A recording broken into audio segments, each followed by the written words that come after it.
Falošná hierarchia, falošný mienie bez pravidiel, anarchia.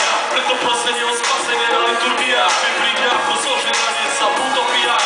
Namiesto pozerania sa rozhovať s vlastnou myslou. Posnaž sa zorať, chýbam sa doznať. Obnáš sa pred sebou, až podľa zváž, s kým môžeš sa rovnať.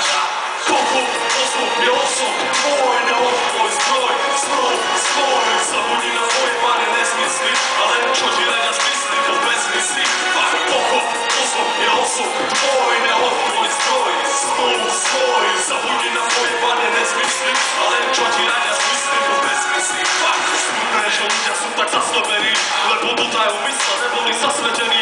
Život zavedený, ako hlad zalepený, štandard nezavedený, není záujem o zmeny. Ale sila sugestie je to, čo ťa ženie, čo borí zaťaženie a tvorí nasadenie.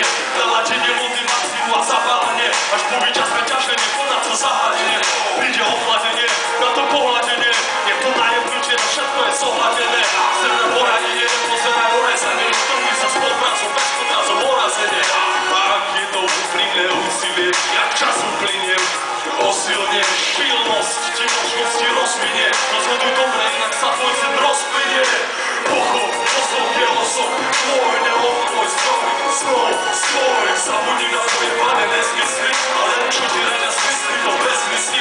A pochop, že mozog je osok tvoj.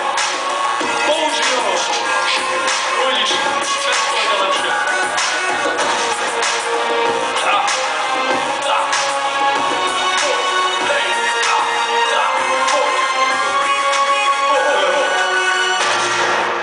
Teraz by som sa ukludnil.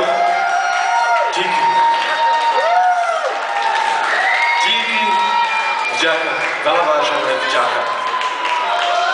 Tak si teraz trošku oddychneme pri tej najpohodovejšej veci mnou vyprodukovanej, otextovanej. Nie je to nič iné než dnes